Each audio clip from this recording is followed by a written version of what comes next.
The kingdom of my father in the ancient desert was a world wrapped in gold, guarded by silence, and ruled by traditions older than the stones beneath our palaces. My name is Princess Amir bint Sami al-Hazim, and before the night the world tried to let me die for whispering the name of Jesus, I lived a life most people imagine only in stories, yet it was a life that often felt like a cage with jeweled bars. I was born into a world people called blessed, but behind the marble floors, diamond chandeliers, and endless servants, there were rules thicker than any wall in our royal compounds. My earliest memories are not of toys or freedom, but of watchful eyes, maids, tutors, guards, all making sure I behaved exactly as a daughter of my father's house must behave. I remember playing near the carved wooden doors of our family majlis, trying to trace the patterns with my finger, hoping I could find an opening, a secret passage to a softer world. Even then, I sensed something invisible pressing on my heart, something heavy and unavoidable. From the moment I could speak, I was told who I must be. Not a child. Not a girl. Not simply a mere. No, I was the daughter of a ruler. A symbol. An inheritance. A duty wrapped in silk. My education began almost as soon as I could form sentences.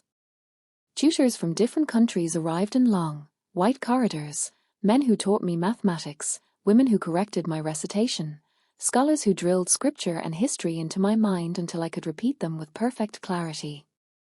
I memorized laws, lineage, traditions, and customs before I ever learned what it meant to have a dream of my own. Every lesson carried the same message: you belong to the kingdom, not to yourself.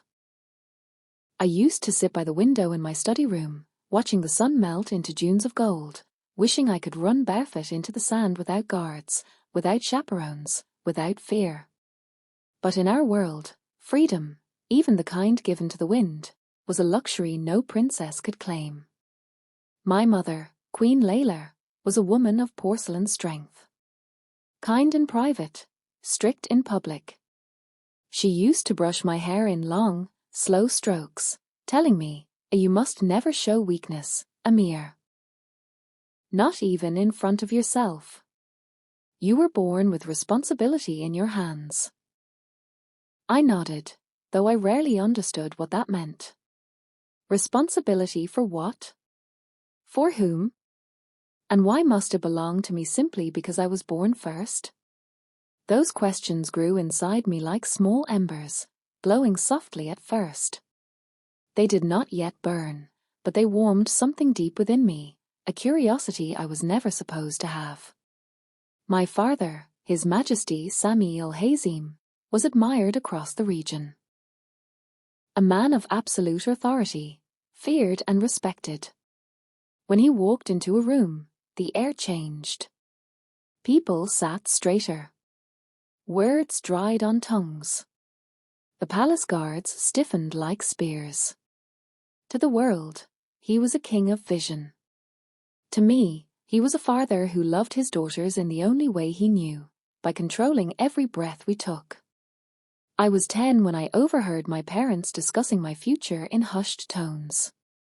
A marriage had been arranged. Not soon, but certain. To a prince of another powerful family, a match that would secure alliances and preserve the strength of our bloodline.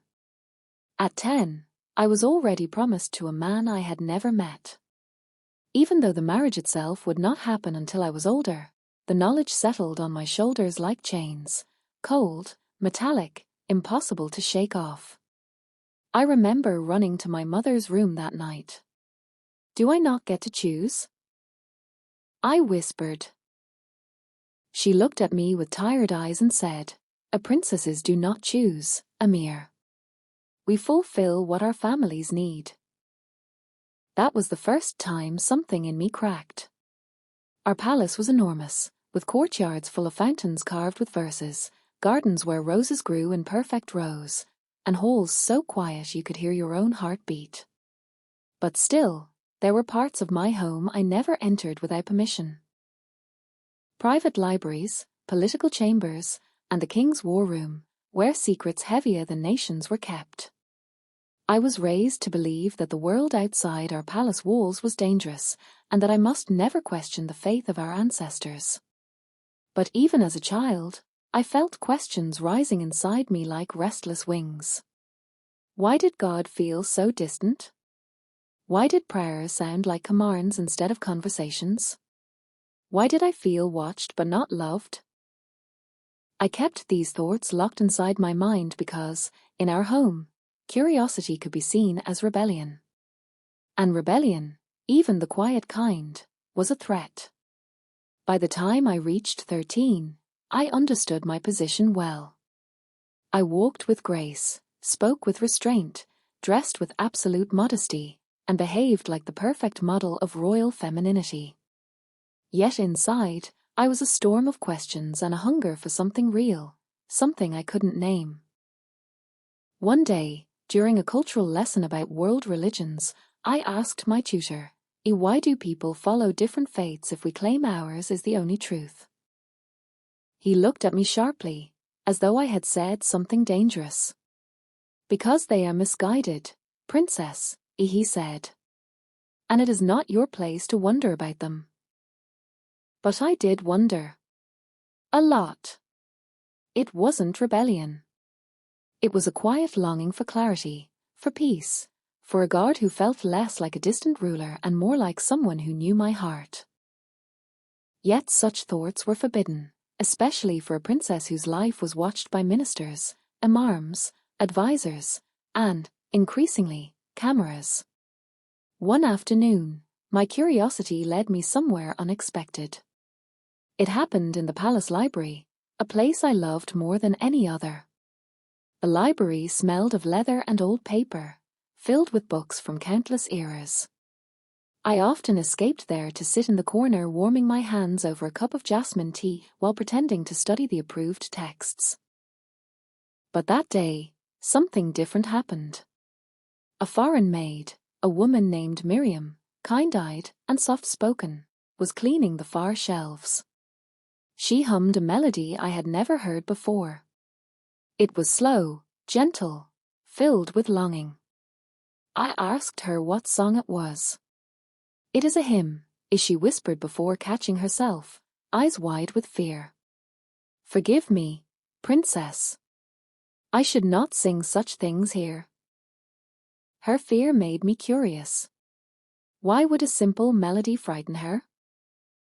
Later, when she left the room, I found a tiny piece of paper near the shelf she had been dusting.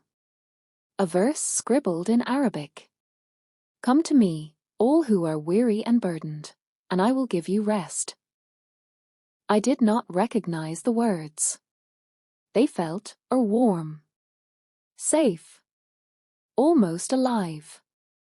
I kept that little piece of paper hidden in my sleeve all day, reading it over and over again. Something inside my chest stirred, something new, something dangerous. That night, I tried to return the paper to Miriam, but she shook her head. "It found you for a reason," as she whispered. "Some verses choose their readers." I had never heard anyone speak like that before. "What book is this from?" I asked. She hesitated, then whispered a single word. "The Injil." My heart raced. The Injil was a forbidden text in our home, a Christian scripture. Even hearing its name spoken softly felt like stepping across a line I didn't know existed. I should have thrown the paper away. I should have ignored it. I knew the consequences of exploring anything outside our faith. But that verse stayed in my mind for days, like a gentle knock on the doors of my heart. Rest. Weary. Burdened. Come to me. Who speaks like that? Who calls the weary toward him instead of demanding perfection? Soon, I began seeking more. Quietly. Secretly. Not because I wanted to betray my family. Not because I wanted a different religion. But because something inside me desperately needed answers. At 14, I discovered the online world beyond the palace's filters. Not entirely. Many things were blocked, but enough to stumble onto stories of people who had encountered Jesus in dreams, visions, or prayers. Their words echoed the same warmth I had felt in that first verse. I found videos of people speaking of love, grace, forgiveness, words that felt like cool water on a burning wound. I watched them with the sound turned down low, terrified someone would walk in. At times, I closed the browser quickly, heart racing, fingers trembling. Was I sinning? Was I risking my life? Was God angry with me, or was God guiding me? The spiritual conflict began slowly, like sand shifting under my feet. One day I stood firm in the beliefs I was raised with. The next, I felt them slipping as something new called to me from a place I couldn't see. Still, I tried to continue my life as expected. I attended royal ceremonies, smiled at diplomats, studied long hours, and answered every question with flawless obedience. But deep inside, there was a quiet whisper, barely audible yet impossible to ignore. By 15, I was known in the palace for my compassion. I spent time visiting sick servants, talking to stable boys, helping injured animals, things princesses usually did not bother with. I didn't know why I felt drawn to the hurting, the forgotten, the lonely. I simply did. My mother warned me one day, compassion is honorable, Amir, but you cannot become too soft. Softness makes you vulnerable. Vulnerability invites danger. But I couldn't stop. Something in me responded to suffering as though I could feel it in my own bones. I later realized that this softness, this tenderness, was one of the first signs of the change happening inside me. When I turned 16, my arranged marriage became official. Not the wedding itself, but the contract. I remember sitting across from the prince who was to be my husband. He was polite, handsome, and distant.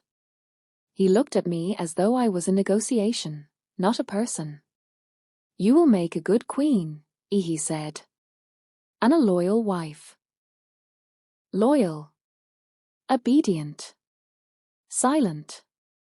The words carved themselves into my heart, painful and cold. It was that same night I whispered my first true prayer. Not the memorized recitations I had learned, but a raw, trembling whisper. "God, whoever you truly are, please help me." That simple plea changed everything. The next day, Miriam, the maid who had left me that little verse, was gone. Dismissed. Sent away without a word. Rumors whispered that someone had discovered a Bible hidden in her belongings. I felt sick with guilt, wondering if my curiosity had put her in danger. After that, my questions became silent again, locked deep inside me. But even silence cannot shut out a calling once it begins. At 17, I found another crack in my world. This time, it came from an unexpected place, a history lecture about ancient prophets. My tutor mentioned Jesus, only briefly, only academically. But even in that context, his name stirred something inside me. Why does he seem different? I asked. The tutor frowned. Different how? I didn't know how to answer. I only knew that every story about him, every mention of him, felt alive in a way nothing else did. It was as if his name carried warmth, like light pushing against the edges of the darkness inside me. My tutor's voice lowered. "Princess, be careful what questions you ask. Some names bring trouble." But I could not stop. I did not understand what was happening to me. I only knew that the kingdom had vast walls, both physical and invisible, and that my spirit had begun to press against those walls, softly at first, then firmly. It was around this time I experienced something I could not explain.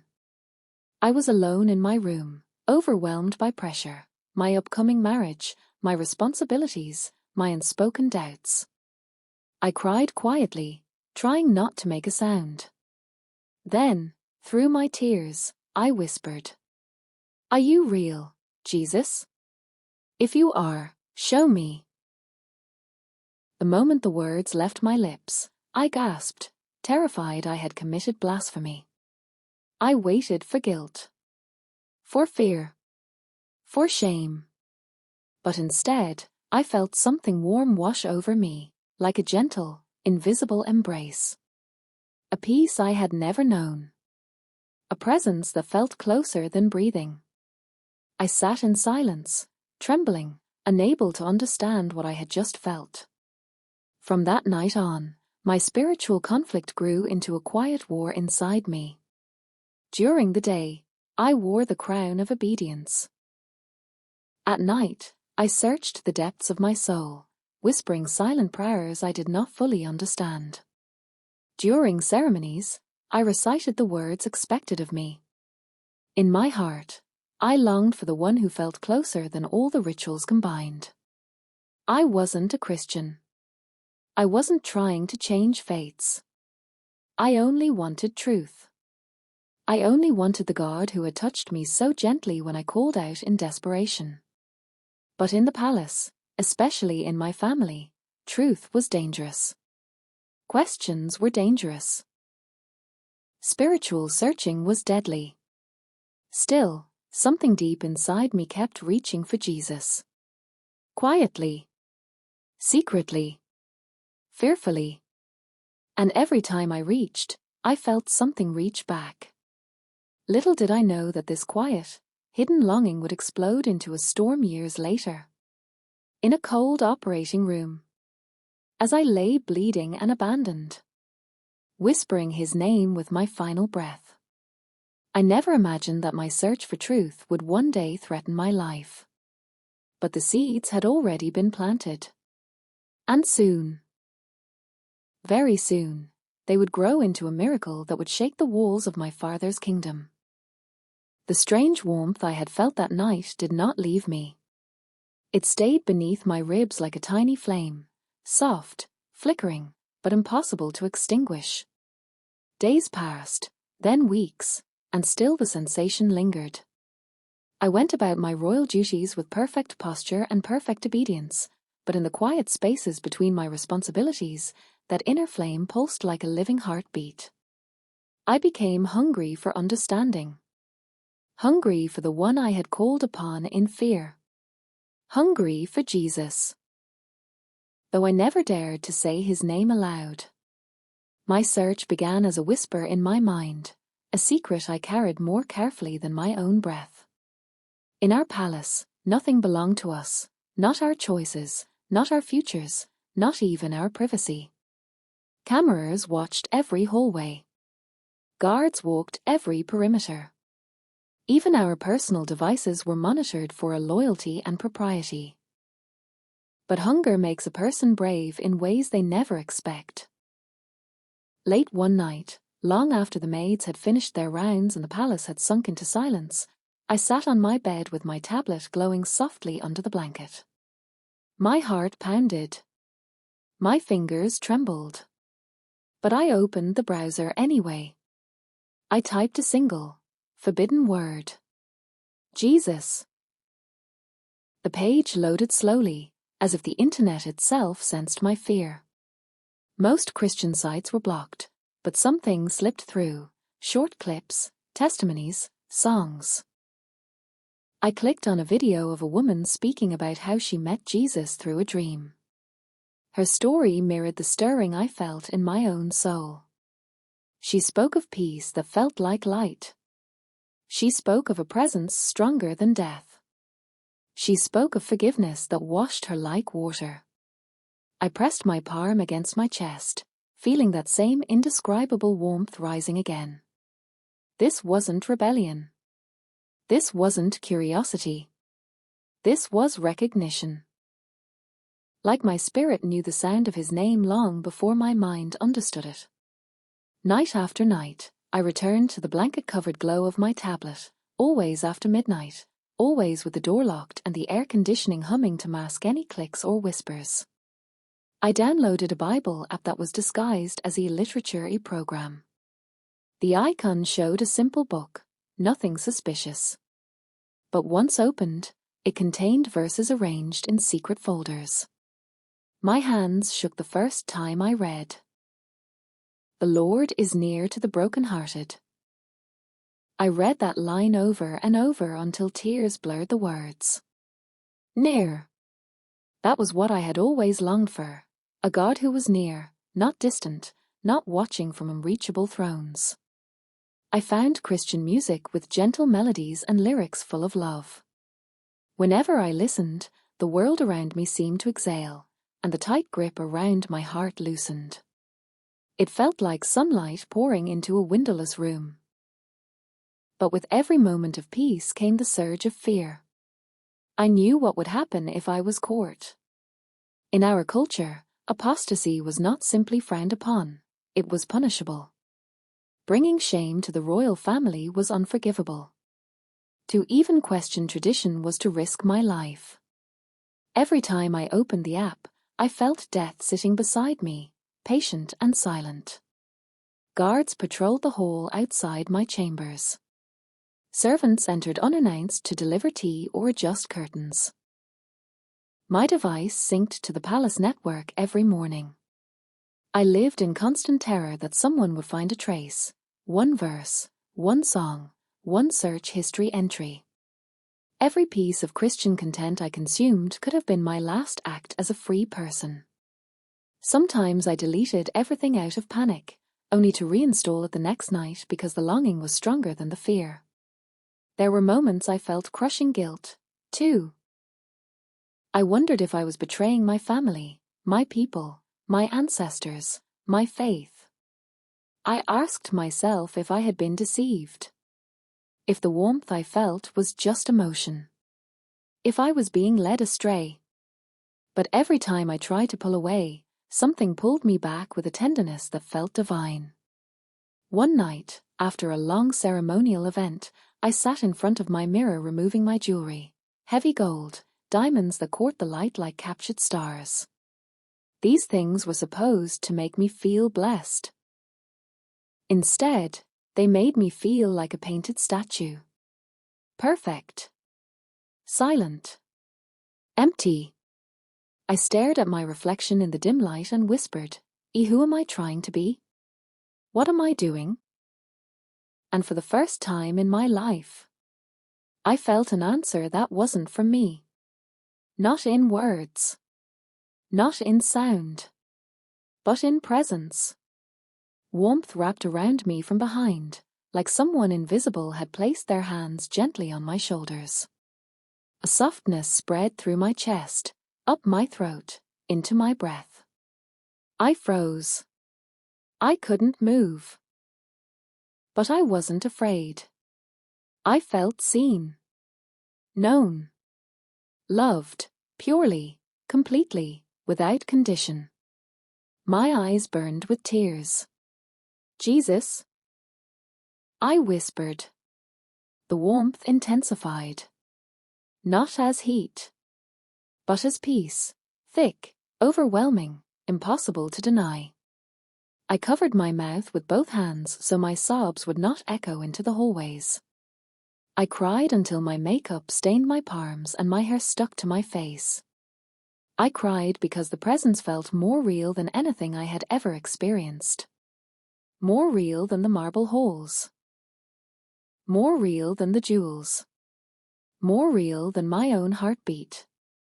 I cried because, for the first time in my life, I felt God not as a distant judge, but as a father who had always been waiting for me. And that moment changed everything. After that night, I could not deny what was happening inside me. Faith was no longer a curiosity, it was becoming a lifeline. A place of safety in a world where I had none. But the more my heart turned toward Jesus, the more intense my fear grew. The palace was not a place of privacy. Every move I made was observed. Every mistake noted. I began hiding my tablet in the vent behind my wardrobe. I memorized verses so I could delete them from my device. I stayed awake long after everyone slept, whispering prayers into my pillow to muffle the sound. My prayers were clumsy at first, simple, trembling words. Jesus, are you listening? Help me understand. Show me the way. I want to know you. Please protect me. Sometimes I felt nothing. Other nights, the presence returned so strongly I pressed my face into the mattress to keep from crying aloud. I started seeing small, unexplainable things too. A verse would appear on my screen just when I needed it. A servant would unknowingly speak words that answered my silent questions. Music would play lyrics that felt like messages. A dream would come with a light I couldn't describe. One night, I dreamed I was standing in a vast desert, alone. The wind howled. The sky was dark. My royal garments were torn by sand. I cried out, but no one came. Then suddenly, light appeared, soft, golden, growing brighter behind me. I turned, and though I could not see his face, I could feel his presence. A man stood there in white, hands outstretched. Not forcing. Not threatening. Inviting. When I woke, my face was soaked with tears, and my heart was pounding with a rhythm that felt like calling. I knew then what I had tried to deny. Something sacred was happening to me. Something that defied the laws of my world. Something that could cost me everything. Yet even with fear gnawing at me, I couldn't stop. I read the words of Jesus secretly every night. I listened to worship songs with the volume at the lowest possible setting. I watched testimonies of people who had risked everything to follow him, people whose stories mirrored my own internal war. The more I learned, the more my confusion grew. How could a faith built on love be forbidden? How could a name that brought peace be considered dangerous? Why was my heart drawn to him as if it knew him before my mind ever did? Guilt gnawed at me for betraying my upbringing. Longing pulled me deeper into the truth unfolding before me. Fear told me to stop. The warmth told me to continue. I lived in the tension of those emotions every single day. One evening, during a royal gathering, an imam was reciting prayers. His voice echoed through the marble hall. Everyone was silent, reverent. But instead of listening, my heart whispered a different prayer within me. Jesus, or stay close. The contrast terrified me. I lowered my head, hiding my trembling.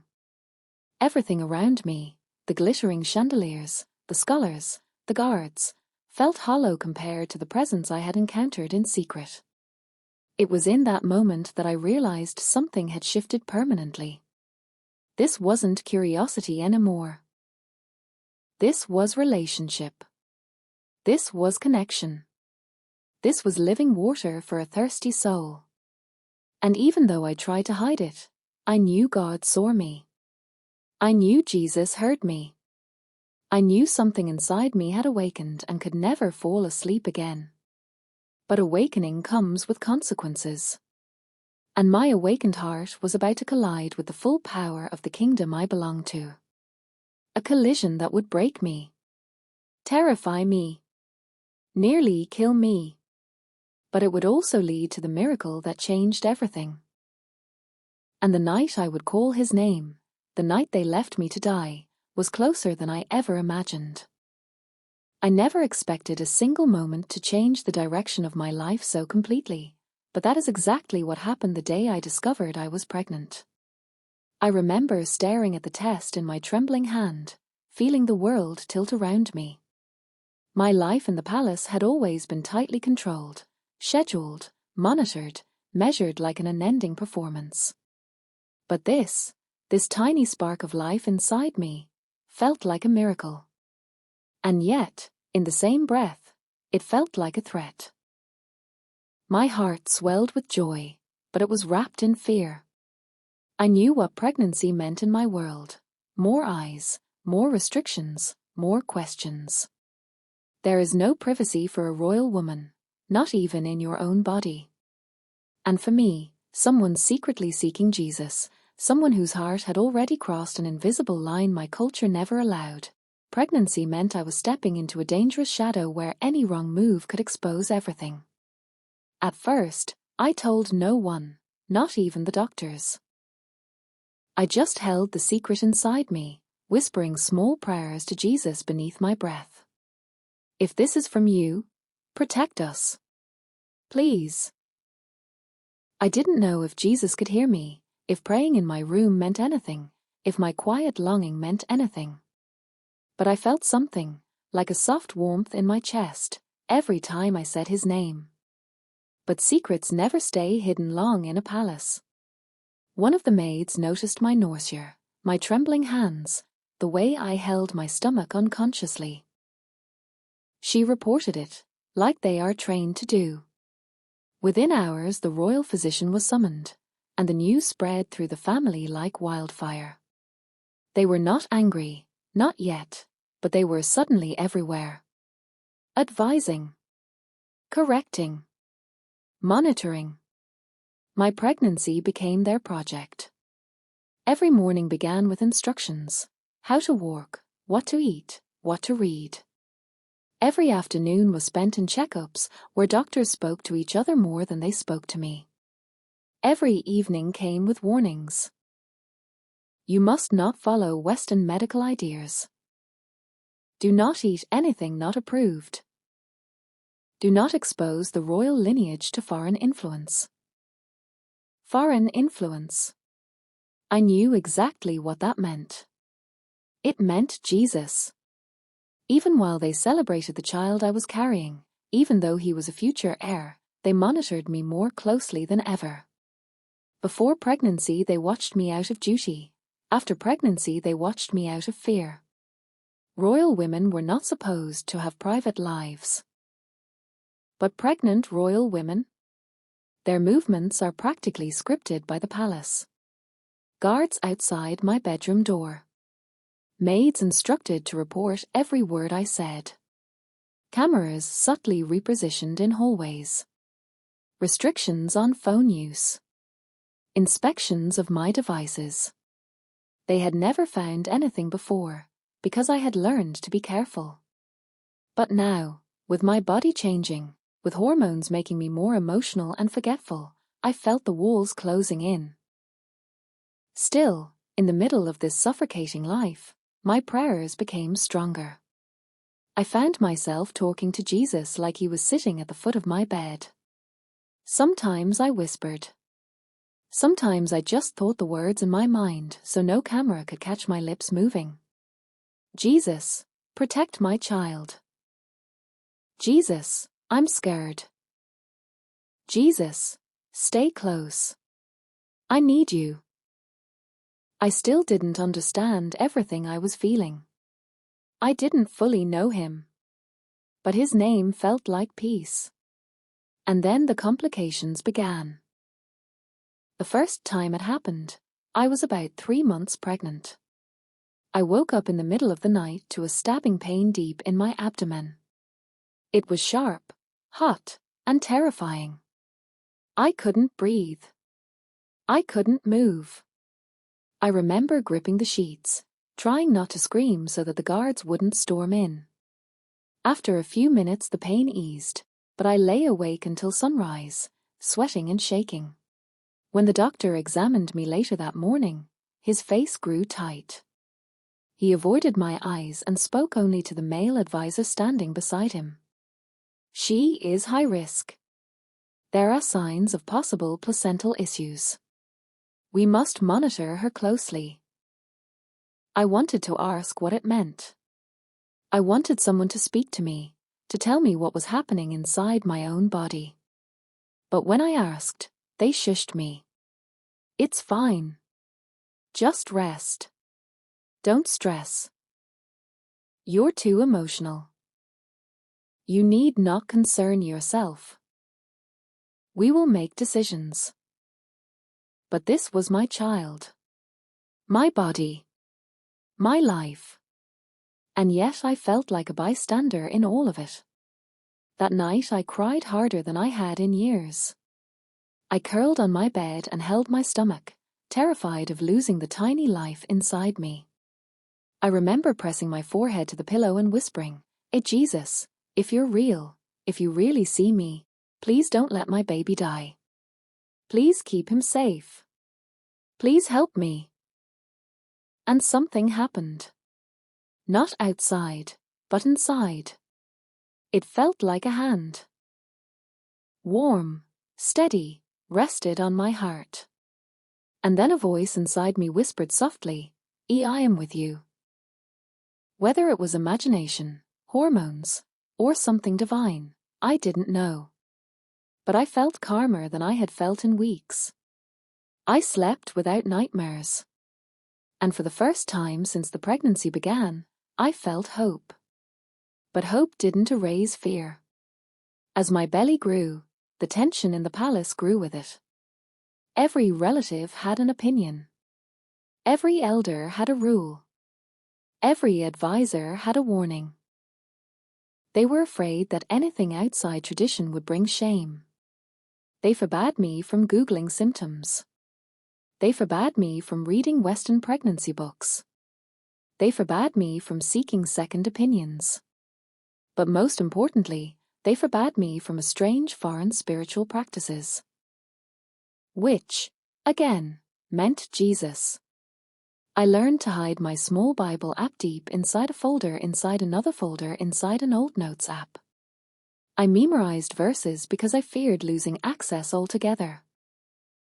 I played worship songs silently in my earbuds, pulling my hair forward to hide them.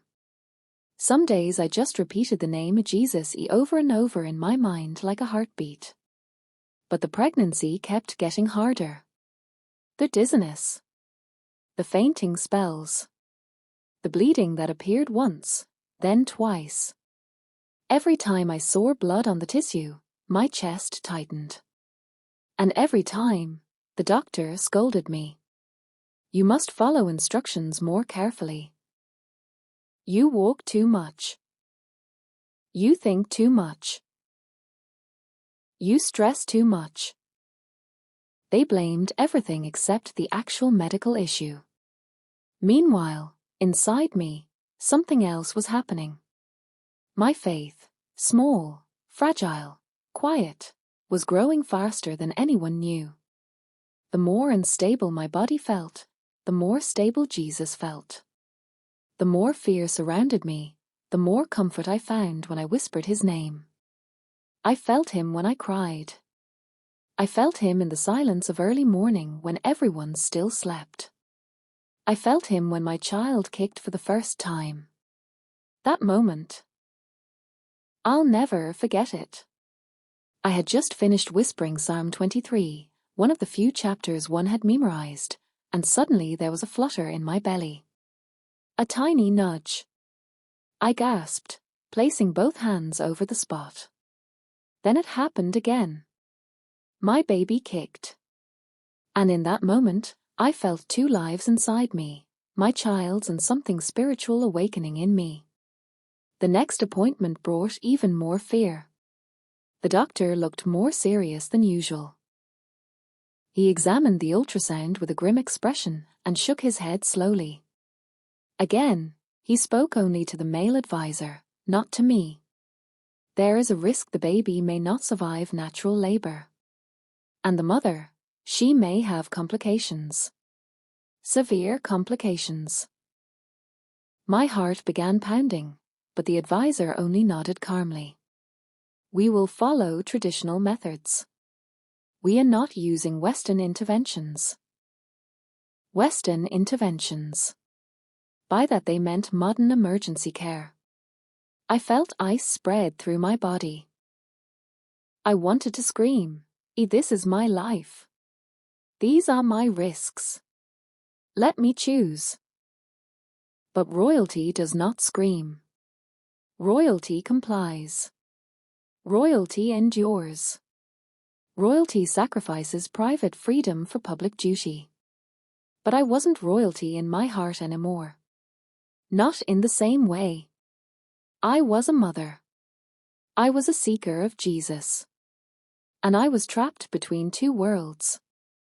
Every night, I sat on the edge of my bed with my hands on my belly, praying softly. Jesus, please, be in the room when I give birth. Please keep me and my baby alive. Please surround the doctors. Please guide their hands. Please don't let them leave me. I didn't know then that those prayers were prophetic. I didn't know then that the day of my delivery would be the day they left me to die. I didn't know then that Jesus himself was already preparing the miracle that would follow. All I knew was fear and faith, woven together like threads inside me. But the pressure from my family kept building. They told me not to listen to Western doctors. They told me to repeat traditional prayers. They told me that reciting the name of Jesus, even quietly, was forbidden. But they didn't know that I already belonged to him in my heart. My pregnancy became a battlefield fought in silence, in whispers, in the private corners of my soul. Every kick reminded me of life. Every contraction-like pain reminded me of danger. Every night Jesus felt closer. Sometimes I woke up gasping because I felt his presence so strongly. Sometimes I felt a peace that made no sense. Sometimes I felt like I was being carried. But the palace grew darker. The closer I got to delivery, the more the atmosphere changed. I felt watched, even in my sleep. I felt judged, even for breathing. Advisors insisted on being informed of every pain I felt, every meal I ate. Doctors were pressured to follow tradition, not science. One afternoon, after a particularly tense checkup, I overheard two relatives whispering outside the room. She's changed. She prays differently. We must be careful. Apostasy brings shame. The child is important. We cannot allow influence from outside faith. I froze. My blood ran cold. They suspected something. Not enough to accuse me, but enough to watch me more closely. That night, I cried into my pillow, shaking silently. Jesus, I don't know what to do. I'm scared they'll take my child. I'm scared they'll punish me. I'm scared I might die. And again, that same whisper inside me. I am with you. The complications worsened at 7 months. Sharp pain. Dizziness so strong I could barely stand. A terrifying moment when I lost consciousness while walking to the bathroom. The doctors insisted on strict bed rest. The palace tightened surveillance even more. I felt like a prisoner in silk sheets. But Jesus felt closer than anyone else. Some nights, when the guards' footsteps faded and the palace became quiet, I imagined Jesus sitting beside me, his hand over my stomach, telling me to trust him. I didn't know what was coming. I didn't know my delivery would become the moment everything would explode.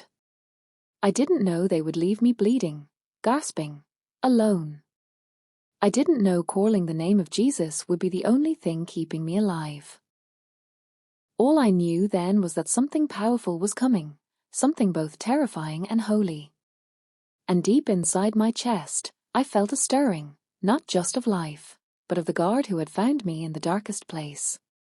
My pregnancy was not just the beginning of motherhood. It was the beginning of the miracle that would change my life forever. I remember the night it began as clearly as I remember my own name.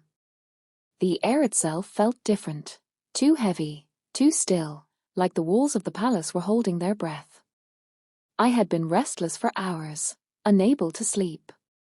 My body felt strange, tighter than usual, like my skin had shrunk around me. Something inside me whispered that the hour I had dreaded and prayed about in equal measure was coming.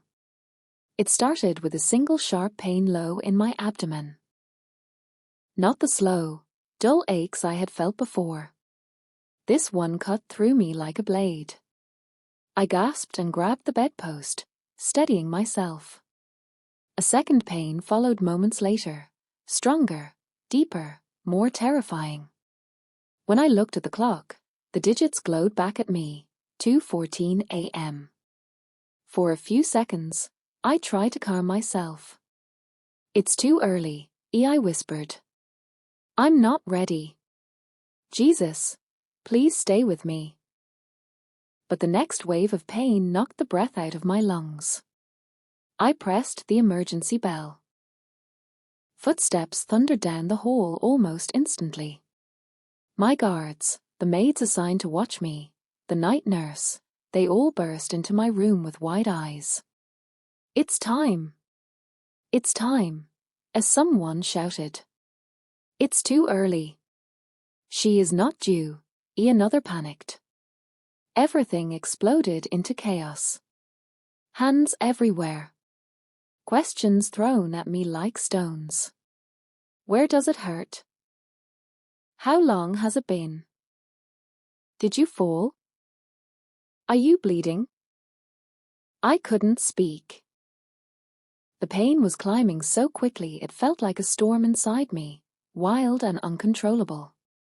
Someone brought a wheelchair. Someone else was shouting for the doctor on call.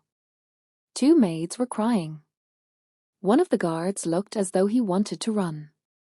They rushed me through the palace halls, marble floors blurring beneath the wheels, chandeliers flickering above me like trembling stars. Every contraction hit harder than the last. My vision blurred from the intensity. "Please, Jesus," I whispered. "Don't leave me." As soon as we reached the palace courtyard, black SUVs were already running, doors open, engines vibrating. The Royal Hospital wing was on the other side of the grounds, a private building reserved for emergencies involving the king's family. I had been there only once before, but tonight it looked different. Bigger. Colder. Like a place where destinies were rewritten. The moment the car stopped, they rushed me inside. Security checked every hallway. Doctors were lined up, waiting.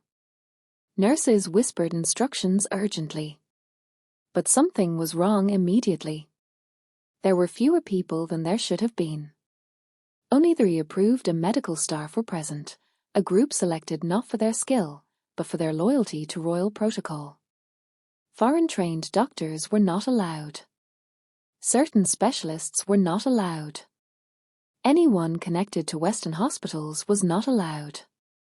And suddenly the fear I had been carrying for months hit me full force. This was the night my life could end. They placed me on a hospital bed and wheeled me into a private room. Machines hummed quietly. The lights were too bright. They strapped 2 belts across my belly to monitor the baby. A nurse inserted an 4 into my hand. Another checked my vitals. The royal obstetrician arrived, half asleep but instantly stiff when he saw my condition. "What happened?" he barked. "Her contractions began suddenly," the nurse said. "Intervals are extremely close. The baby is showing signs of distress." He frowned deeply. "She's early. This is not normal." He examined the monitor. His mouth tightened. "This is very bad." My heart dropped. The pain intensified until it felt like the bones in my hips were splitting apart. Sweat soaked my hair. My breathing came in short, desperate gasps. I clutched the side rails and cried out, "Please, please help me." But the doctor was pacing instead of acting. "Her case is too complex," he muttered. "We may need emergency intervention." Then do it. I cried. Please, please, my baby. He shook his head. I must follow protocol. I need approval from the elder council. My stomach turned cold. Approval? Now. When my child was suffocating inside me, a nurse whispered to him urgently, if we delay, we could lose both of them. My entire body trembled. My breathing grew ragged. Tears streamed down my face. Jesus, I whispered. Jesus, please. I'm afraid. The doctor left the room to make calls. I felt abandoned. For the first time that night, panic swallowed me whole. The contractions were almost on top of each other now, sharp and unbearable. I screamed into my pillow. Nurses tried to calm me, but even they looked afraid. One of them kept wiping my forehead with shaking hands. The baby's heart rate began dropping. The monitor beeped faster, then slower, then faster again. The room felt like it was spinning. Where is he? A nurse shouted. Where is the doctor? She is crashing. But no one came. Minutes crawled by like hours. My vision darkened at the edges. My body felt like it was being torn open from the inside. I screamed again. Suddenly I felt a rush of blood beneath me, warm, terrifying. The nurses panicked. She's hemorrhaging. Call the doctor. Call anyone. She's losing too much blood. But the doctor didn't return. No one came. I was suffocating in pain, drowning in fear. My fingers went numb. My lips turned cold. I was slipping. I felt like I was dying. The room around me dimmed. Voices sounded far away, like echoes underwater. I couldn't hold myself upright anymore. Help me, I whispered. Please. No one heard me. Not the guards outside. Not the advisors waiting for updates. Not the doctor on the phone. Not the family who had placed traditions above my life. They left me. Left me bleeding. Left me crying. Left me choking on my own fear. Left me to die quietly on a sterile hospital bed. My vision flickered. Everything grew blurry. The ceiling melted into shadow. The nurses' panicked faces faded into darkness. And out of that darkness came the strongest contraction yet, a violent surge that tore a scream out of me. My back arched off the bed. The monitors wailed. I felt myself slipping. My spirit, my very being, felt like it was peeling away from my body. And in that terrifying moment, when every human had abandoned me, when every protocol had failed me, when death itself was pressing against my throat, I cried out with everything left inside me. Jesus, please, save me. The moment his name left my lips, something happened. Something impossible. Something undeniable. Something I had never felt before. The room flooded with warmth, soft but powerful. A stillness fell over me. My heartbeat steadied. My breath returned.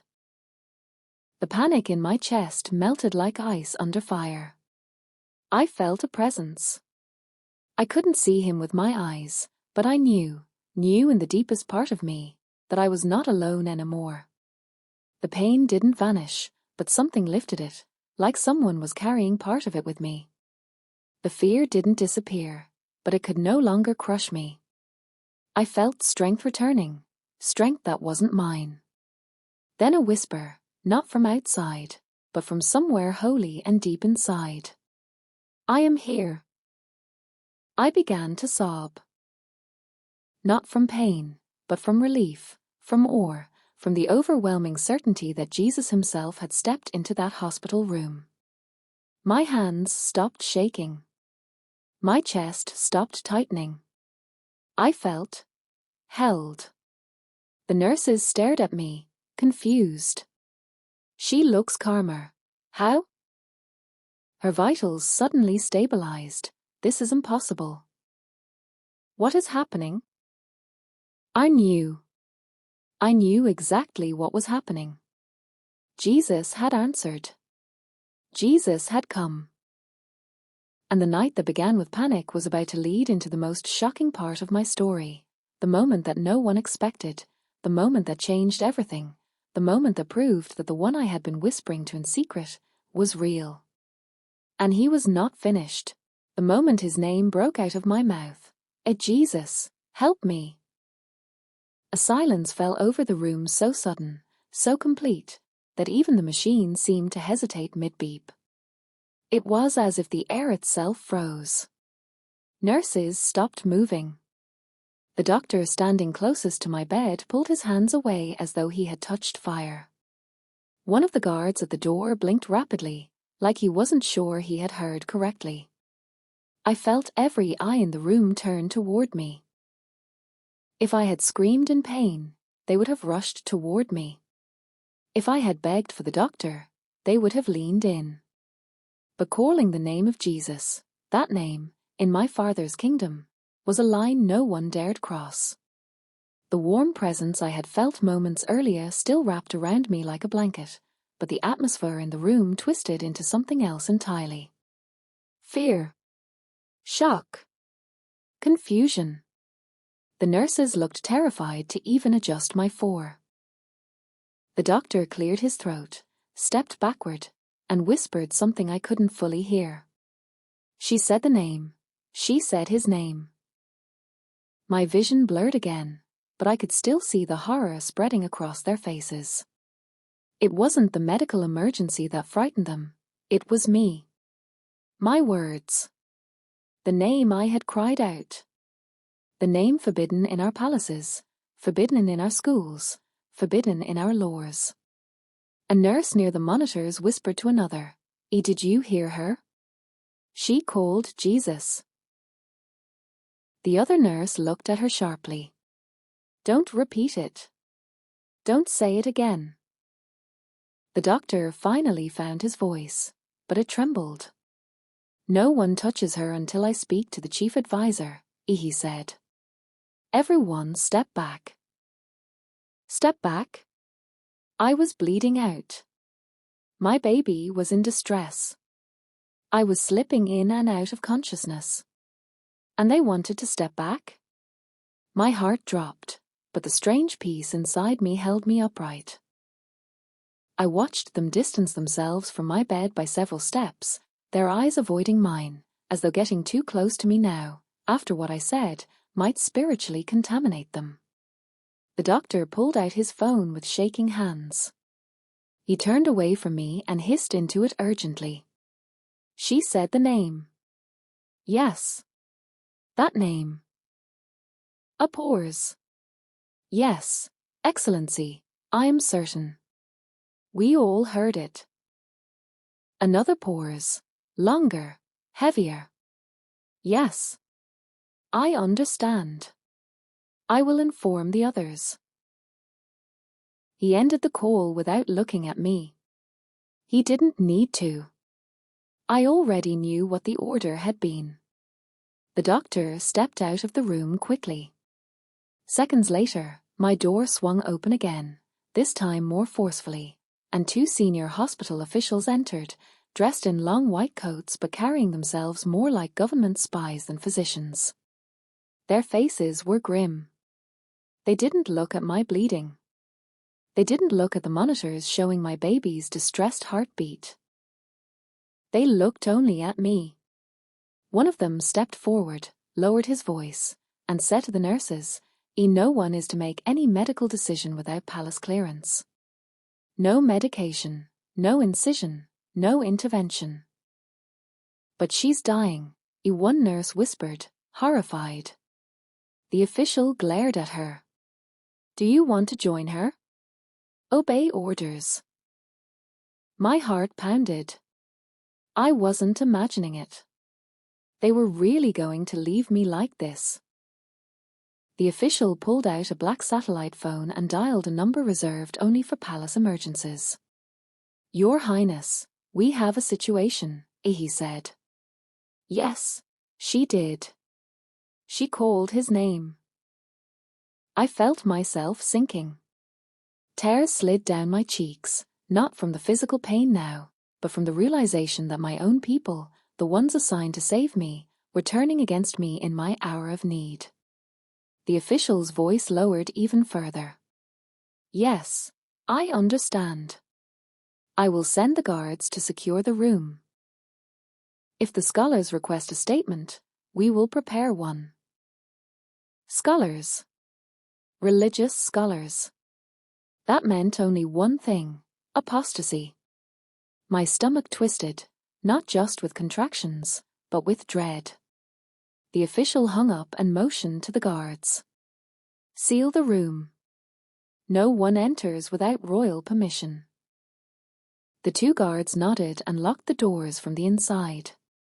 The nurses looked at me helplessly. One whispered, I'm so sorry, Princess. But even she didn't dare approach. Fear had swallowed them too. Within minutes, more steps thundered down the hall. The door opened again, and this time palace religious advisors entered, men with long robes and stern eyes, the kind of men who signed off on punishments for blasphemy, the kind who believed mercy was a weakness. They stood at the foot of my bed like judges approaching a criminal. One of them pointed at me. Is it true? Did she utter the name of the Christian prophet? The nurse lowered her head. Yes, she called him. The man clicked his tongue angrily. In the middle of childbirth? Another replied, in that moment the heart speaks its truth. The baby's heartbeat monitor suddenly beeped erratically. The dips were sharper now. I was fading again. My vision pulsed in and out of focus. But I still heard them. Every word. Another advisor stepped closer, studying me with cold eyes. So it is true, he said. The rumors were not lies. There was a hidden influence on the princess. The word influence felt like poison. Someone else asked sharply, how long has she been in this state? Did she speak of any foreign ideas? Did she express doubts about our faith? The nurse remained silent. One of the advisors looked at my belly, then back at my face. Her child must be protected. But her soul has wandered. I wanted to scream. I wanted to shout that I wasn't wandering, I was found. But I couldn't speak. My tongue felt heavy. My breath was failing. I suddenly heard loud footsteps, harsher, angrier, more familiar. My family. The door flew open. My mother rushed in first, her face twisted with panic, not for my life, but for the shame she believed I had brought upon her. Behind her came two of my uncles, senior princes, and 3 royal cousins. Their expressions were filled with fury. My uncle pointed at me with a trembling hand. Did you call the name of the infidel god? Another snapped bitterly, have you betrayed our faith in your final moments? My mother covered her mouth in horror. Why, Allah, what have you done? What have you done? Tears spilled from her eyes, not because her daughter was dying, but because the scandal would reach the king. One of the princes stepped closer to my bed. If she dies with that name on her tongue, it will stain our lineage. My heartbeat thundered in my ears. My lips trembled. I wanted to speak the truth boldly. But all I could manage was a whisper. I wasn't alone. My mother slapped the railing of the bed. Do not speak that name again. Do you hear me? Don't you dare speak it. The advisors moved closer to her. Your Highness, this is not a matter of emotion, one said solemnly. It is a matter of honor. If she has turned, it must be acknowledged. But she is in labor, a nurse cried. She is dying. My uncle glared at the nurse. She should worry about her soul more than her body. My tears burned my cheeks. My baby kicked weakly inside me. The monitor dropped again. My body trembled uncontrollably. Blood soaked through the sheets. And instead of opening medical instruments, instead of calling specialists, instead of fighting to save me, they argued about my faith. My mother collapsed into a chair, sobbing, My daughter, what have you done to us? My uncle leaned over my bed, his voice cold and sharp. Do you deny calling that name? Say you didn't say it. Say it. I forced myself to look him in the eye. I called his name. A gasp went around the room. Silence fell like thunder.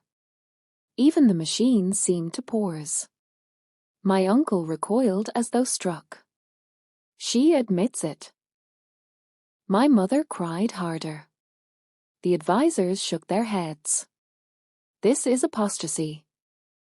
A disgrace. A betrayal of her bloodline. But I felt something different. Something stronger. Something peaceful. I was no longer afraid to speak the name. With what little strength I had left, I whispered. He heard me. That single sentence sent a ripple of anger through every official and family member. Someone shouted, Stop her. She must not speak further. Someone else, her tongue has brought shame. Another voice, remove the nurses. This is now a royal matter. But the nurses refused to move. One of them whispered fiercely, She is dying. A trembling advisor stepped back and said, then let her face the consequences of her words before God. At that moment, my blood pressure crashed. The baby's heartbeat plummeted. My vision darkened completely. My body went cold. I felt myself falling into a pit of silence. And as I slipped into unconsciousness, as every human in that room abandoned me, as my family looked at me like an enemy, as the advisors condemned me, the last thing I heard was a voice, deep and soft, that did not come from this world. I'm not finished. The moment they wheeled me deeper into the operating room, I felt something inside me fall completely silent, like the last bit of hope had loosened its grip. The lights above me glowed harsh and white, and the machines hummed with an unsettling rhythm that made my heart race faster than my body could endure. My vision was blurring at the edges, and pain pulsed through me like waves crashing against stone. I kept whispering in my mind, Jesus, stay with me, don't leave me now. But then everything changed. A stillness, unnatural, chilling, spread through the room. I saw the medical staff's faces shift, one by one, as their eyes flicked toward the door. It was as though a silent message had passed between them. Their hands hesitated. The machines were still running, but no one reached for the tools anymore. No one adjusted anything. No one touched me at all. For a moment, I told myself it was fear. Maybe they were overwhelmed. Maybe they didn't know what to do. But then I saw it, the flicker of resignation in their expressions. Acceptance. Quiet obedience. I felt my blood run cold despite the burning pain in my abdomen. I heard footsteps. A nurse near the corner of the room glanced at her wrist, where a small device vibrated, an encrypted palace communication line. She looked at it, swallowed hard, and stepped back. A doctor standing beside her lowered his head slightly. Another exchanged a quick, terrified look with someone across the room. And then they all stepped away from me. As though on command. As though I was no longer a patient, but a problem. My heart dropped so violently that for a moment, I forgot how to breathe. I forced out a weak whisper, please, my baby." No one moved. My back arched from another violent contraction. I screamed in agony. The monitors beeped erratically, but still no one came near me. They watched me like people who wanted to help, but dared not fight the invisible chains binding them. My mind reeled, refusing to accept the truth. They were letting me die. The lights above me blurred into streaks of white. My breaths became shallow, ragged. I felt warm blood pooling beneath me, traveling down the sides of my body. My vision trembled. A single thought thundered in my soul. They are abandoning me because I called his name. Fear clawed at my chest. The pain grew unbearable, an endless tearing from inside. My hands shook uncontrollably. I felt myself slipping, sinking, losing the sense of where my body ended and the air began. "Jesus," I whispered. My voice was barely audible. "Don't let me go." A tear slipped down my cheek. I wasn't sure if it was from physical pain, betrayal, or the sudden realization that my life might truly end here, on a cold table, surrounded by people too afraid to save me. A nurse near the door shifted her weight uneasily. Her eyes were red. She looked like she wanted to run to me. She kept glancing at her colleagues, at the door, at me. I saw her breathing unevenly, pressing her lips together hard, battling a decision inside her. Then the senior doctor cleared his throat softly, the sound sharp enough to cut through the air. "Stand back," he murmured, voice trembling but obedient. We will observe." Observe. As if I was an experiment instead of a dying mother. I felt anger rise, weak but fiery. I wanted to shout, to fight, to beg. But my body was failing faster than my spirit could command it. My chest tightened. My fingers twitched. I could feel my heartbeat stumbling like it couldn't find its rhythm. A nurse near the equipment turned her face away. One tear. Only one. But I saw it. She wiped it quickly and stepped farther back, her hands trembling. My own breath hitched. Something deep inside me lurched, and I felt a sudden wave of dizziness crash over me. My ears filled with a low humming sound, the kind that drowns everything else out. The edges of the world began dissolving into soft shadows. And then, through the haze, I saw her. The same young nurse who had looked pained since the moment the silent orders came in. She took one step forward.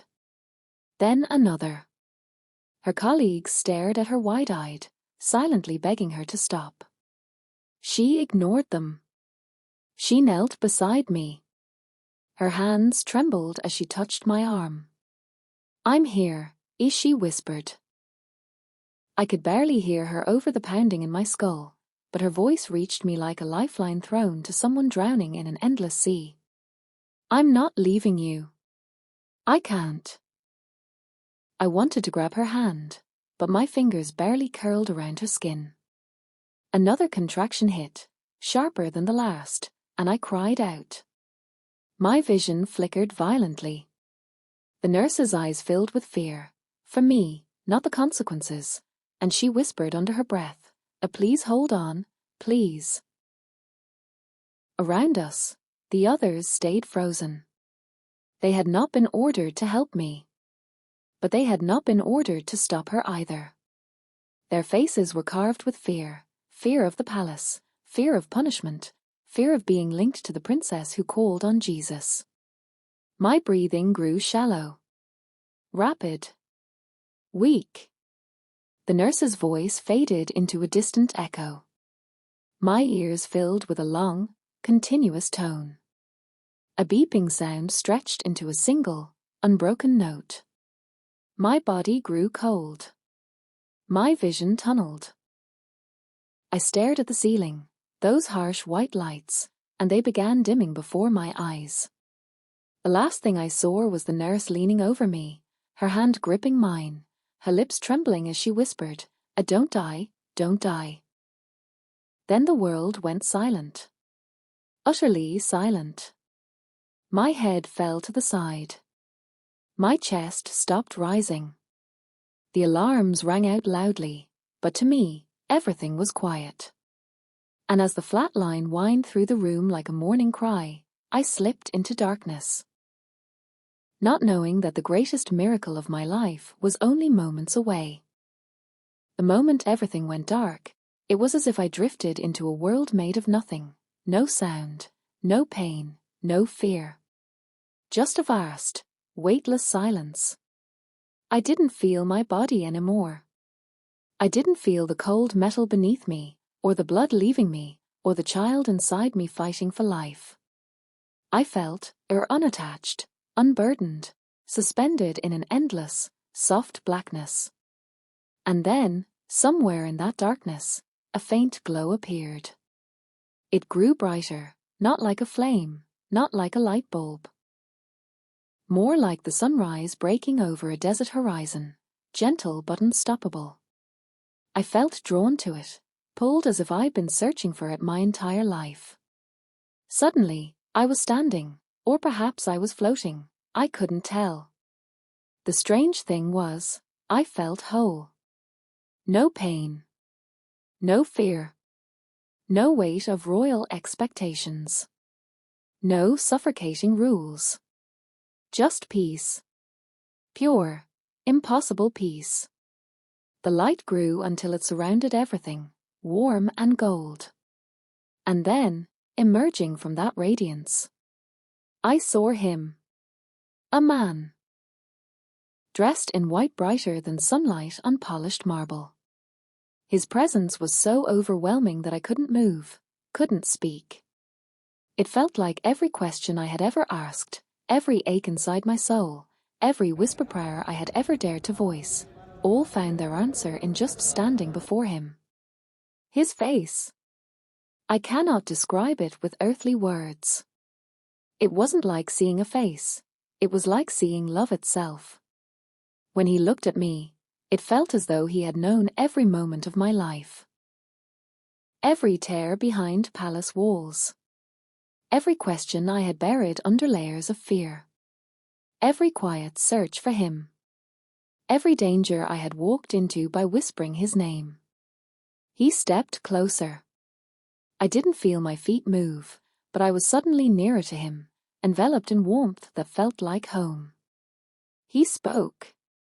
His voice didn't come from his lips, it came from everywhere at once, through the light, through the silence, through my very soul. You're mine, or not theirs. The words went through me like thunder, yet gentle as a breath. They felt like truth, truth that reached deeper than bloodlines, deeper than tradition, deeper than the chains tied around my life. I felt a hand, his hand, touch my shoulder. At that moment, warmth flooded through me, a rush of life so powerful it felt like fire. And suddenly, I was slammed back into my body. I gasped violently, like a drowning person breaking through the surface of the sea. Sound exploded around me. Alarms blaring, the nurse screaming for help, footsteps pounding against the floor. My chest burned like someone had struck me with lightning. My back arched, and I let out a choked cry. I was alive. I could hear the nurse shouting, "She's back. She's back. She's breathing." My vision wavered. People rushed toward me, the same people who had stepped away before, and now their instincts overpowered their fear. Hands pressed on me, machines rebooted, commands were shouted. Start compressions. She has a pulse. Keep her conscious. Don't let her slip again. Everything was chaos, but for the first time, I wasn't afraid. I had seen him. I knew he was real. I knew he wanted me alive. A fresh wave of pain shot through me, but my heart was beating again, weak, staggering, but beating. My lungs burned as I filled them, and tears spilled from my eyes. The nurse who had stayed beside me was gripping my hand so tightly it hurt, but I welcomed the pain. It meant I was still here. Then someone shouted, voice panicked, "Either baby, there's fetal distress. Prepare for immediate extraction." The room burst into movement. I wanted to scream, to ask if my child was still alive, but I couldn't form the words. My throat burned with the residue of the flatline, and my voice came out as nothing but a rasp. I tried again. My ear baby. One doctor leaned close to me, his voice trembling with fear and awe. Your child is fighting. We're doing everything. I blinked hard as bright lights shifted. Tools clattered. Gloves snapped. The nurse whispered in my ear, hold on. Just hold on." She was crying openly now. Minutes felt like hours. Pain, pressure, shouting, then suddenly. A cry. A loud, sharp, miraculous cry. My child was alive. Alive. They lifted the tiny, wriggling body for just a second, blood-stained, fragile, furious at the world, and then rushed the baby away for emergency care. But that one glimpse, that one sound, filled me with a strength no medicine could ever give. I let out a trembling sob. "Thank you," I whispered. "Thank you, Jesus." Some staff froze when they heard me. Others looked away. A few looked terrified. The nurse squeezed my hand again, her tears falling onto the sheet. The chaos began to die down as my bleeding slowed and my heart stabilized. Doctors murmured in disbelief. Not one of them had expected me to come back. Not after the flatline. Not after losing so much blood. Not after being abandoned. But I was alive. The baby was alive. And then the room shifted. The door opened quietly, and a man in a heavy, decorated robe, one of the palace intermediaries, slipped inside with two officials. Their eyes scanned the room like hawks searching for danger. Their expressions were cold, unreadable. "What happened here?" he asked. A suffocating silence fell instantly.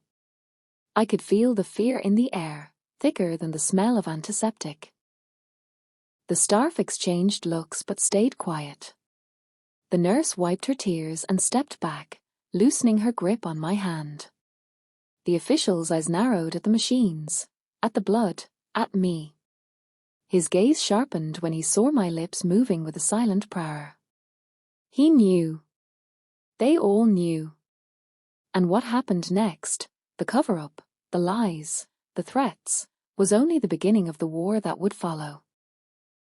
But at that moment, lying there with my heart beating again and my baby breathing somewhere nearby, I felt no fear. I had stood before the one they could not control. I belonged to him now. And nothing, not palace walls, not secret orders, not death itself, could take me from him again. When I opened my eyes again, it wasn't the soft light of the hospital or the warmth of the nurse's hand that greeted me. It was the cold, suffocating weight of surveillance. Bright fluorescent lamps glared above me, and the room was unnaturally still, too still. I could feel it even before my eyes focused, Cameras had been added. Guards stood by the doors with stiff expressions. Nothing in the room moved unless I did. My head throbbed, not just from the physical trauma but from the heaviness of everything that had happened. My baby was in a separate wing, they told me. For safety, they said. I knew the truth. They wanted distance between us until they decided what to do with me. I tried to sit up, but a guard stepped forward immediately, his voice flat. Princess, please remain lying down. I looked at him, tired and frustrated. Am I a prisoner? He didn't answer. He didn't need to. Minutes later, a group entered, my family. Not the whole royal house, just the ones responsible for handling problems quietly. The ones whose eyes saw everything as numbers, reputation, risk, and consequences. Their footsteps echoed sharply on the polished floor, and for the first time since the delivery room, fear pricked at my heart. They stood around my bed like judges.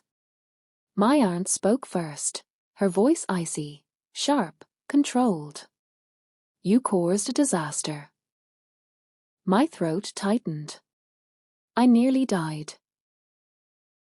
You said the name, another relative snapped, not even letting me finish. In front of doctors. In a royal facility. With staff who could leak it. Do you understand what you've done?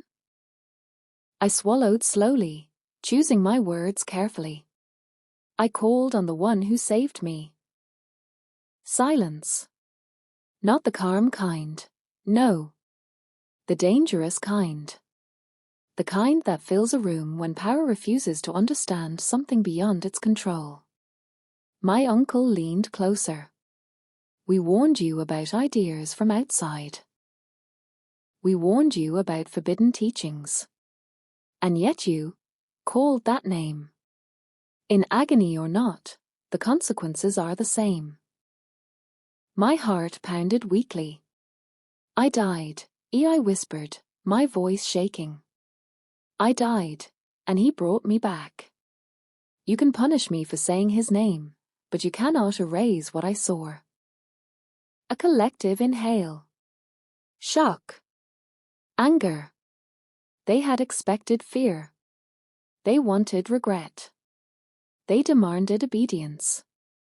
Instead, I spoke truth. They exchanged glances, quick, coded, calculating. I had seen these expressions my whole life. They meant strategy. They meant planning. They meant control. Another aunt leaned in, her voice softer but far more dangerous. You will not repeat that story to anyone. Not staff. Not friends. Not the baby's nurses. No one. I felt the fire rising in my chest. I will not lie. Her expression hardened into cold stone. This is not a lie. This is silence. Silence is survival. No, I whispered, tears burning my eyes. Silence is death. I already experienced that. The older men turned away, frustrated. The women whispered among themselves. I could feel the air tightening with each word exchanged. Then my father entered. The room fell quiet immediately. He didn't shout. He didn't scold. He simply walked to the edge of my bed, stared at me with heavy disappointment, and said the words that pierced me more deeply than any threat. You have dishonored your blood. My throat burned, but I met his gaze. Farther. I saw him. His jaw clenched. You saw nothing but delusion caused by pain. I shook my head. He spoke to me. My father looked away, his expression shadowed with something between anger and fear. You are confused, he insisted. And we will fix this confusion. Fix. The word chilled me. They didn't believe my story, but they feared it. Not because of religion. Not because of doctrine. But because miracles are uncontrollable.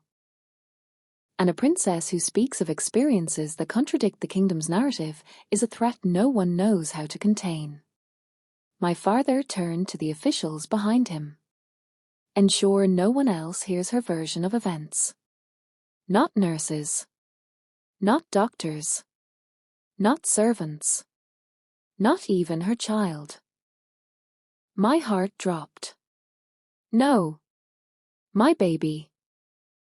You will see the child once you recover, he said firmly, and once we determine that you are stable. Stable. Not physically. Mentally. Spiritually. Politically. They feared me. They feared what I knew. One of the guards stepped forward with a clipboard, and I saw the word evaluation at the top. I felt sick. We need to question her alone, one relative said. My father nodded. He walked toward me again, lowering his voice. Your future depends on how you answer, daughter. Choose your words. The others filed out, leaving 2 interrogators and a guard in the room. They sat across from me with cold eyes and clipped speech. Describe what happened, one said. I knew what they wanted. A story of confusion, hallucination, pain-induced illusion. But my heart burned with the memory of the light, of the voice that spoke over death itself. So I told the truth. I died, I said. I saw a man in white. He touched me. He brought me back. He told me I belonged to him. They stared at me, silent. One scribbled something quickly. The other leaned forward. Do you understand what this claim means? Yes, I said. It means, he continued coldly, that you are aligning with a belief that is forbidden in this kingdom. I lifted my chin, weakness and all. I am aligning with the one who saved my life. The room froze for a second. Then, a quiet, tense conclusion. We will have to control the narrative. That same night, while nurses tended to my child, palace members filled conference rooms with tense whispers, heated arguments, and threats disguised as diplomacy. I overheard fragments through thin walls. She's a risk. Her story could spread. If staff talk, we have a scandal. What do we do with her? Keep her restricted until further decision. Her child must be raised carefully. She must not be allowed to influence anyone. Plans were forming. Plans about my future. Plans about my voice. Plans about my child. But while they argued, one truth remained buried beneath all their fear and schemes. I had already stood before a king greater than them all. I had been under palace surveillance for days, maybe weeks. I lost track of time. They controlled everything. Who entered my room, when I ate, when I saw my baby, even how long I could keep the curtains open.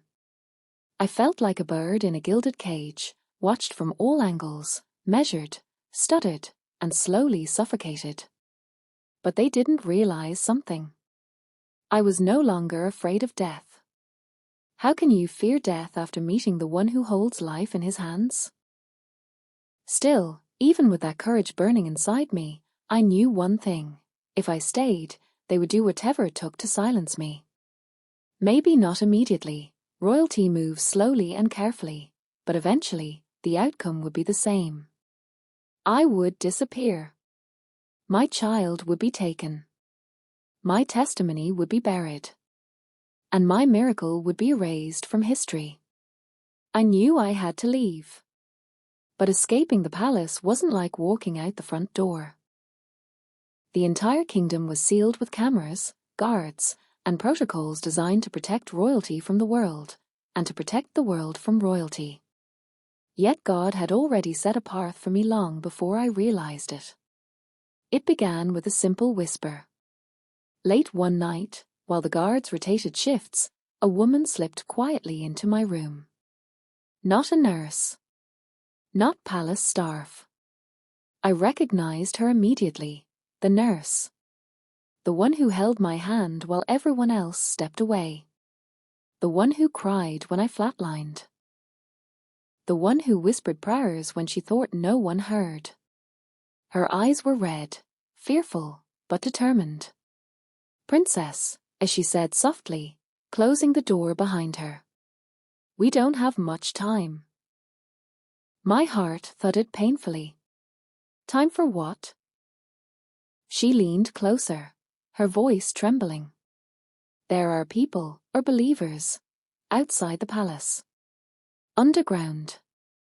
They know about what happened. We shared nothing, but somehow they knew. They want to help you."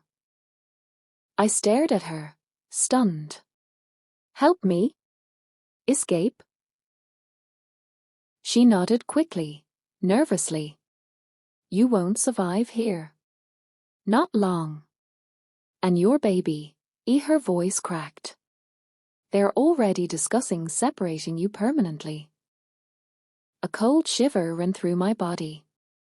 My baby is mine. She swallowed hard. "If you want to keep your child, if you want the world to know what Jesus did for you, you have one chance. One night. I can get you out of this room. But once you leave, there's no return."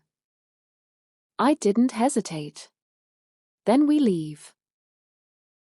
The nurse exhaled shakily, as if she had been afraid I would refuse.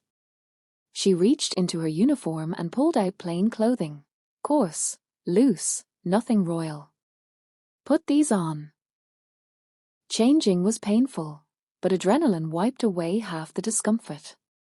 I removed every piece of silk from my body and replaced it with clothing fit for a servant or a laborer. She covered my hair, smudged my face with a bit of dust, and hid my features with a scarf. "Stay close to me," she whispered. "And don't speak." The door cracked open. The palace hall outside was dim, patrolled lightly at night. She stepped out first, greeting the guards casually, handing one a document she pretended to be delivering. They barely glanced at me. No one looked twice at a tired servant walking behind a nurse. We moved through back corridors, servant stairwells, quiet medical halls. My heart pounded so loudly I feared the guards could hear it. Finally, we reached the maternity wing. My baby.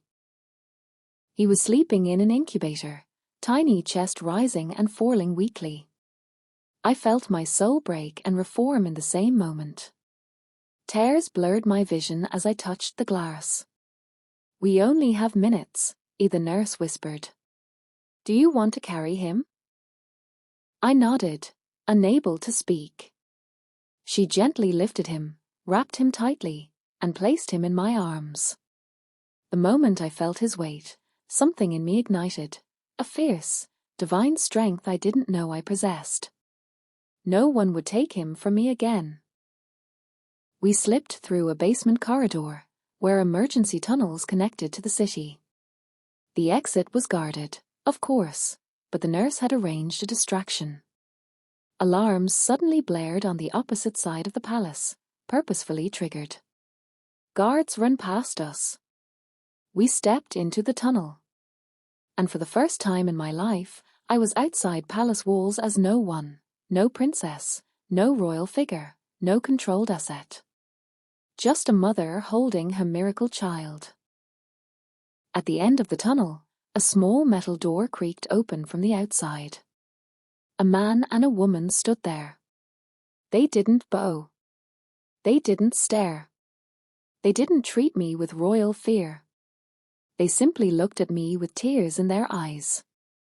And the woman whispered, voice full of awe, "Sister, we've been praying for you." I couldn't move. My knees almost gave way. Someone prayed for me. For a princess locked in a guarded world? Someone outside cared enough to risk death? They ushered us into a small van with the windows blacked out. The engine hummed to life, and my heart raced as the palace disappeared behind us. Each second that passed felt like a step out of captivity and into the unknown. As we drove into the desert night, the man turned and said, "We have a safe house. You will stay there until arrangements are made." Arrangements? I whispered. He nodded gently. To leave the country. Permanently. My breath caught. Where would I go? Where God leads, the woman said softly. But for now, you're free. Free. The word tasted unreal. I clutched my baby closer, letting my tears fall onto his tiny head. I didn't know what awaited me beyond the kingdom. I didn't know where we would end up or how long we could hide. But for the first time, I felt something that had never existed in palace walls. Hope. Not the fragile, political hope of treaties and alliances, but the living hope of the one who brought me back from death. I whispered into the dark van, holding my miracle baby close.